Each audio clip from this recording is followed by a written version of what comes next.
এক জঙ্গলে এক সিংহ বাস করত। সিংহটার অনেক ক্ষুধা পেয়েছিল।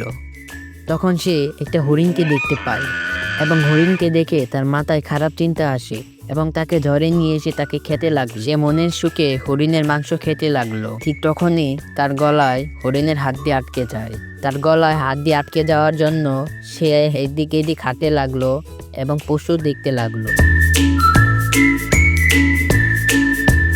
সিংহটা তখন একটি মোর পাখিকে দেখতে পায় এবং তাকে বলতে লাগলো, আমার গলায় হরিণের হাড্ডি লেগে আছে, তুমি কি আমার হাড্ডিটা বের করে দিতে পারবে? ঠিক তখনই ময়ূর বলতে লাগলো, তুমি মিথ্যা কথা বলছো, তুমি মিথ্যা কথা বলে আমি নামলে তুমি আমাকে খেয়ে ফেলবে। সিংহটা মন খারাপ করে এখান থেকে চলে যেতে লাগলো। কিছু দূর আসতে না আসতেই তার চোখে ভাল্লুকের দেখা মিলল এবং তাকে বলতে লাগলো, আমার গলায় হাড্ডি লেগে আছে, তুমি কি আমার হাড্ডিটা বের করে দিতে পারবে?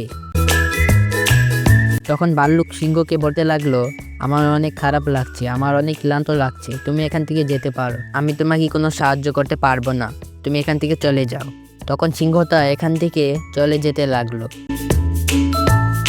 কিছু দূর যেতেই তার চোখে একটি হাতির দেখা মিলল। দেখছে হাতি একটি আম গাছের নিচে দাঁড়িয়ে আছে, কিন্তু হাতিটা আম পাড়তে পারছে না, কারণ আমটা অনেক উপরে। আর এই দৃশ্যগুলো সিংহ দেখতে লাগলো। সিংহ সামনে যে হাতিকে বলল, আমি তোমাকে সাহায্য করতে পারি, তবে একটি শর্ত আছে। হাতি এই কথাগুলো শুনে সিংহকে বলতে থাকে, আমি তোমাকে কি সাহায্য করতে পারি? তখন সিংহটা হাতিকে বলতে লাগলো, আমার গলায় একটি হরিণের হাড্ডি লেগে আছে, তুমি কি আমার হাড্ডিটা বের করে দিতে পারবে? হাতি এই কথাগুলো শুনে রাজি হয়ে যায় এবং তার হাড্ডিটা বের করে দেয়।